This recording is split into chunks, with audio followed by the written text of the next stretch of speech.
It's time now for all you ever wanted to know. A chance for you to get to know what's going on in and around your community and the fabulous people that make it happen. With today's guest, here's Jordan Patswold. Hello and welcome to All You Ever Wanted to Know. I'm Jordan Patswold. Today we are chatting with our friends from LR Future Insurance and Investments. Justine Lutz is here, and also welcome to the Rock Studios, Casey Halseth. Welcome to both of you. It's great to have you back here at the Rock. Justine, good to see you again.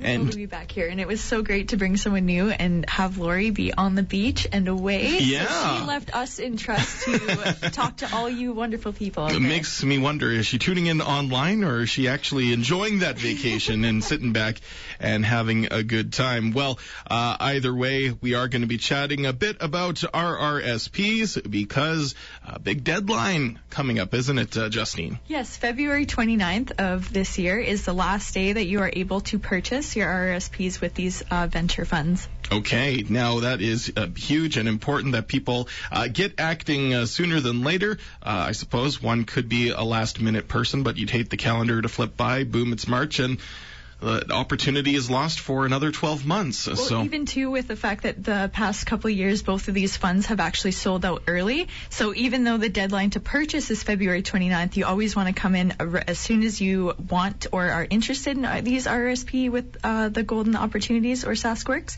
because they can sell out. Oh, okay. I had no idea. Now, RRSPs are and can be in all different kinds and forms and shapes because, much like other types of investments, is that they can be used quite differently. There are those that will just use RRSPs and simply put it away. Of course, advisors such as yourselves would recommend against that, just because it would be silly not to take advantage of some of the things that are out there, tax breaks, and also just different ways to allow your savings to really grow and be there in larger forms when it comes to retirement. So let's dive into, I guess, when someone's a bit younger, maybe just getting started. It really is never too young to get started with investing and getting involved with things like RSPs, wouldn't you say? Oh, for sure. Yeah, so financial objectives require constant adjustments as you get older, and the way 20-somethings think of retirement will change significantly once they hit their 30s. Similarly, a 40-year-old who's getting closer to those golden years will have a different priority than a 50 or 60-year-old who's in the final sprint. Right. I think what's fascinating, too, it's one of the things that really, I got to be careful here because I'm about to make a criticism of the public school system when my wife is a teacher, and it's not her fault. It's the curriculum that's in place. Something like advanced calculus, how we decide to teach that in schools. And really, such a small, narrow of people in their later years are going to be using the skills from advanced calculus in their careers, whereas something like retirement and something along the lines of budgeting, things like that, is something that's going to relate to 100% of the population, and those skills are really are very much needed to be taught. And I guess caution is warned because sometimes we don't have these conversations in our homes with our parents and things like that. So we also so easily forgot about compound interest. Even too, like as a 20-something-year-old, you guys are probably just worrying about making ends meet, paying the bills, and that you just don't have the extra money lying around. Mm-hmm. But this is also a great time to get into good financial habits, and making smaller RRSP contributions is also just as beneficial. And I think part of that is, it's been explained to me many times before, how even a small amount of money put away 5-10 years before someone would start contributing larger amounts because they think they're more comfortable. It's remarkable how that smaller initial amounts invested about 5-10 years before can potentially go a lot further than, say, larger invested amounts over a shorter period of time, correct? Oh, for sure. Yeah, so when you're creating these habits are easier by signing up for pre-authorized contributions that are deducted from your checking account. You can choose the frequency and the contribution amount. So actually, I am one of those 20-year-olds that I'm worried about making my payments, making my bills, living, eating. Yeah. Coming into LR, I learned a lot about RRSPs, and I decided to put away $25 a month. Sure. So quick math, $25 a month for a year. That's $300 for 5 years. That's $1,500 that I don't really see, I don't notice that it's missing. Probably not, yeah. $1,500 might not seem like a lot, but at the same time, it's more than I had yesterday. Yeah, well, definitely, and I think that's something that a lot and an overwhelming majority of young people would maybe have that sense of regret at. If only I had started a lot sooner, this process could be a lot easier down the road, so that to make sure that amount when you start in your 20s, if you wait until you start into your 30s to have the same amount, you're looking at maybe having to invest double or even triple that amount to eventually have the same result at the very end. So it really is remarkable when we can start saving as soon as we really can, and even $25 a month. When you think about it, how, movie night with some popcorn, boom, there's $25. You take one of those away a month, and boom, that can go into your savings. You add all that up, it'll help down the road with things like maybe it's retirement, maybe it's a down payment for a house. There's just so many opportunities that one can use with this money. Oh, no, it's great. And even just going further from just even starting a PAC, but if you got your employer, and for employers out there employing 20-something-year-olds, the best way to start with them is a payroll investment plan. This actually puts towards your money that you would give to the government for your income tax, and it takes a portion of that because it's federally and provincially funded, and you are able to add only $67 of your own out-of-pocket money and your income tax reallocated dollars.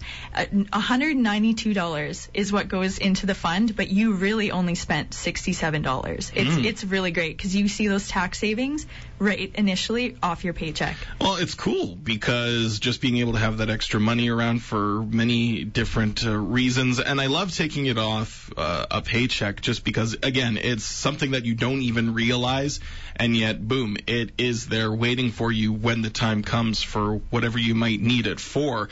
And I know when I first got my paychecks, it's that first shock when you're a teenager even, where it's like, hey, no, I thought minimum wage was this. Then you learn the harsh reality of things like taxes, and you just become used to it. You don't look at your paychecks as your gross income. You start looking at them as what that check actually says, and it's remarkable because I really couldn't tell you what my deductions were ultimately on my checks, because that's not really what I look at it as. So if it can be even used in an easier way to put money away for things in the future, oh man, it'd be a pleasant surprise when all's said and done, with some money being invested and potentially some tax savings as well. It can all really make a difference in the long run, even though it doesn't feel like a difference when you're actually contributing to it. So I think it's an awesome thing to have. Anything else in this 20 to 30 age range that's what most young people might be thinking?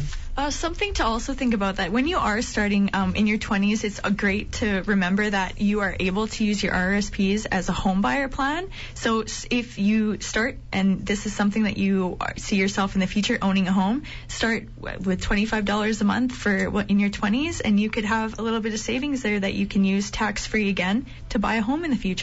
And then ultimately, I know once first home is purchased, there's also a pretty sweet kickback in the form of tax rebates and all the rest of it. Oh, you bet. And you just pay it back on a set schedule, which is reasonable, obviously, within everybody's income, and it works really well. The government really tries to help us out in that area. Great. Anything else in this age range that we want to discuss? I know throughout the program we're going to be going through, I guess, different age ranges to make it a bit more relatable to anyone tuned in this morning, regardless of their age. Is there anything more in this particular area, though?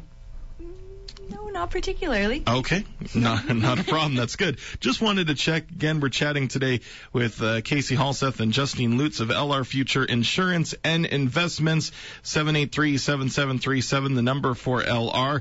Also check them out on Broadway Street West. We'll be continuing our discussion when we come back after this.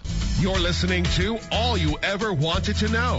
If you have a question for today's guest, call 783-5160 or toll free 1-855-449-5160. Welcome back to All You Ever Wanted to Know. Today, chatting with our friends from LR Future Insurance and Investments, Justine Lutz and also Casey Halseth joining us. You just heard the ad for the SaskWorks RRSP, which is available to people if they want to check out down at LR Future Insurance and Investments. So if we can quickly, like how does that work? You just come down and say, yeah, I want to do SaskWorks. What happens from there, Justine? Oh, for sure. You come into the office and you can contribute anything from $0 upwards of $5,000 with one fund. So you'd come in and then you would decide which fund that you would want to. With SaskWorks, they have two. One's more innovation-based and the other one is resources and agriculture. Okay. And with Golden Opportunities, you would get to pick out of three. And they have a mix of innovation and resources. And then they have one more resource-based and then one just innovation. Mm-hmm. Now, those also have incentives because there literally are thousands of options for people to invest their money into different funds, but particularly with these ones like SaskWorks and I forget the other one already, Golden Opportunities, right?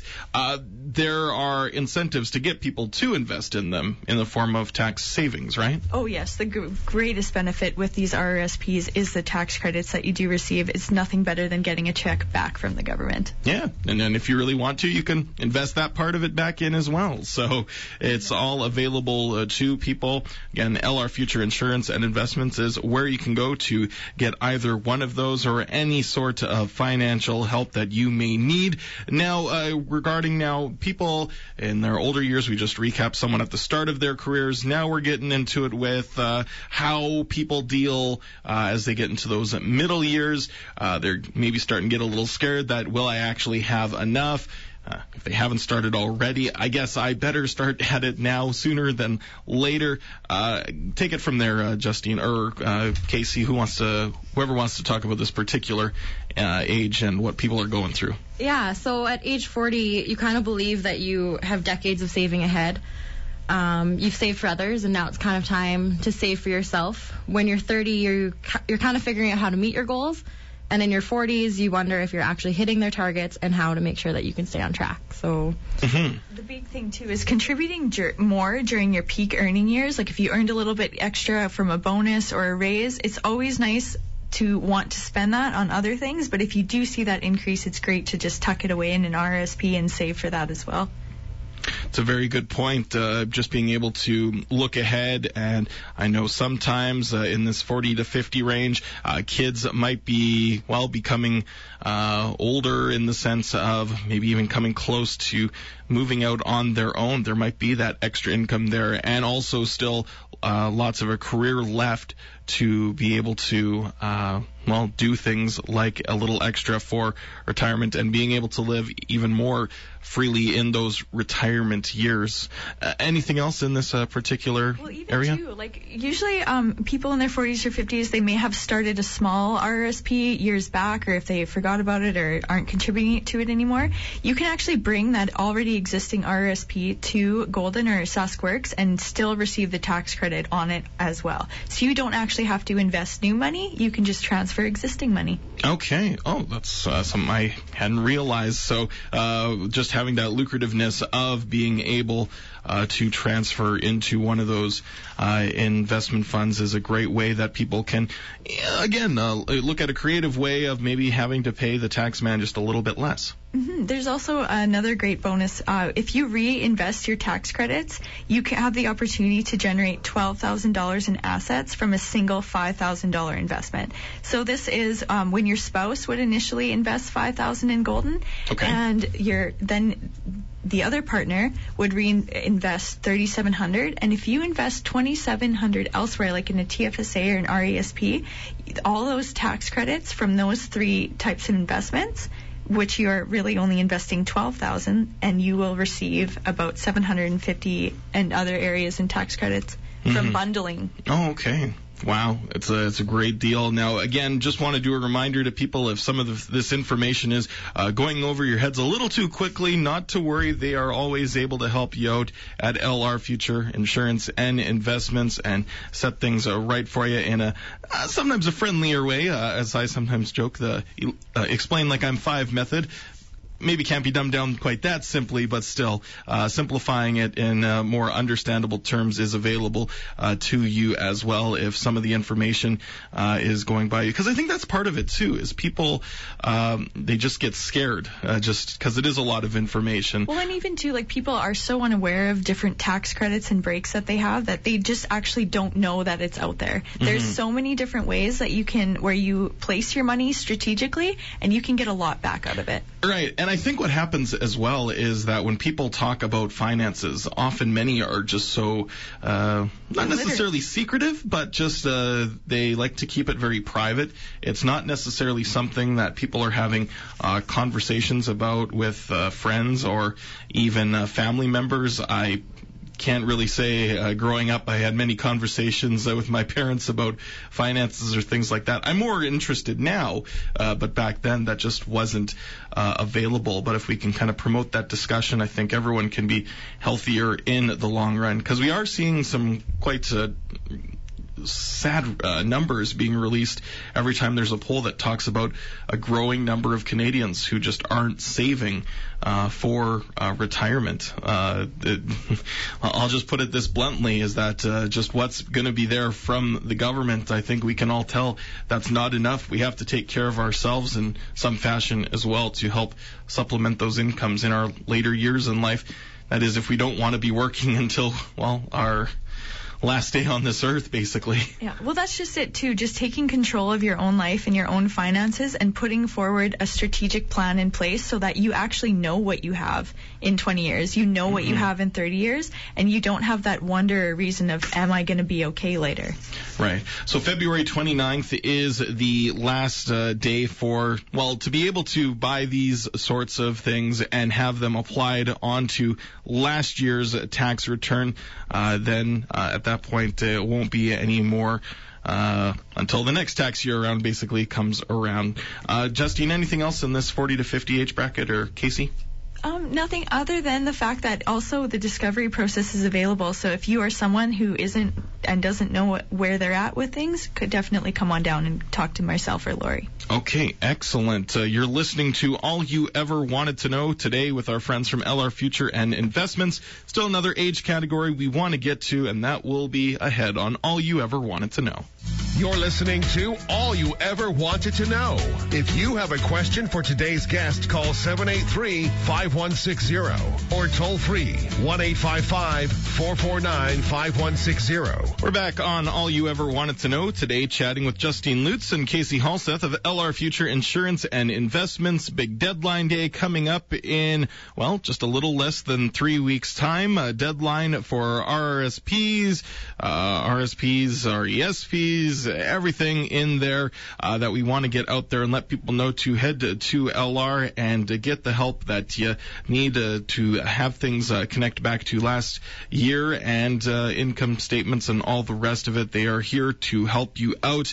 And now we're moving ahead to 60 plus. For people in that time of their lives, they're probably looking at getting set to withdraw in terms of investments and start, collecting back all this money that they have put away, but not so fast. I'm sure Lori's put a lot of surprised faces on some people saying, hey, have you thought about still putting in some more still? Why would that be so attractive, Justine, at 60 plus when people might be looking at going the other way and starting to withdraw? Well, even too, when we look at the numbers with how people are, their life expectancies, it's not don't be afraid at 60 to invest in a fund where you have an 8-year hold on it. You still, the time is still there, and all, even if it's handed down and set out in your estate plan, whoever it's passed to does not pay the tax credits or any clawbacks on those. So it's literally just transferred. It's great. Yeah, and as you alluded to it before, even if someone wants to take money invested in another fund and put it into something like Golden Opportunities or SaskWorks, that's still welcome to them. Oh, for sure. And even too, if they also had the RRSPs, they're able to roll and receive the tax credits for the price of one. So following the 8-year hold period associated with the retail venture investment, your investment is mature and you can reinvest or roll that money for another 8 years and receive the additional tax tax credits without investing new money. So as you roll this $5,000 continuously throughout your life, you are still gaining the tax credits with, again, no new money invested. Okay, that's an option for them. And people need to be mindful as well. There are some sharp differences too. Of course, they might be coming in asking the question, differences between RRSPs, TFSAs, and those sorts of things. I know with RRSPs, again, just that issue and reminder that, remember you got that tax break beforehand for getting an RRSP in the form of just in general, without the investment aside, that when it comes out, there will still be that tax when it comes out, right? Oh, yes. No, so important for people to remember that. Is it becoming a bit of is it a battle that people have in their minds between TFSAs and RRSPs? Is one way leaning more than the other for people? Well, it always just depends, again, on what the person's initial goals are. Like TFSAs and RRSPs and all these different lettered acronym names that we're so familiar with, is that they all have their own benefits to others. Like TFSAs, if you're someone who's adding but then withdrawing, or you're not sure, you just need that safety net because you're using money that may not just be that extra, then TFSAs are where to go because you can withdraw without being taxed on that money. Mm-hmm. Also, whereas with an RRSP, if you do want to take it early, you are paying those tax credits back that you do have to be mindful of. So we just, again, work with the strategy of our clients that we have in mind, and we always do the best to interest their needs. Right, and I know for someone who's maybe getting set for retirement, they wouldn't have been able to have that opportunity of keeping all of their retirement money put away in a TFSA just because there's a certain cap, and really in the grand scheme of things that might not be all that much for... Well, even too with the caps, like if you're considering to making a contribution, try a spousal RSP. You are actually able to put your money in a spousal RRSP, and it's open in the name of the spouse, or common law partners it's also open to. Okay. And you get the tax deduction for that, for putting money in your spouse's RRSP. Oh, interesting. So if it's an income splitting strategy, and you can save household taxes before and after your retirement with this type of strategy. Okay, something to definitely consider, especially if you're heading down to LR Future Insurance and Investments. Any more to 60 plus as well that we want to get to? No, that was everything I had today. Okay, no problem. And also a reminder to people as well that the education savings ones too, does that also have a February 29th deadline when it comes to RESPs, things like that? That one I'm not quite sure, but if you'd want to call our office, I can definitely give you an exact date for that one. Okay. Anything else we want to get out there for the folks today? We just wanted to give a warm and special thank you to Shelley, our admin in the office. She has been swamped with all this RRSP paperwork and getting it done in time for this deadline. So we have a great thank you for Shelley. Good stuff. Well, thank you both for being here today. Casey, good job for the first time. Thank you. Thank you for being here. Justine, good to chat with you as well. Thank you, guys. This has been All You Ever Wanted to Know. Thanks so much for listening today. Again, if you want more information of anything we've talked about today, give them a call at LR Future Insurance and Investments at 783-7737, or also drop by the office on Broadway Street West. Thanks so much for tuning in today. Have yourselves a wonderful day and be blessed. Thanks for listening to All You Ever Wanted to Know. If you or your organization would like to be on All You Ever Wanted to Know, call Jordan at 306-786-7625. All You Ever Wanted to Know, only on the Rock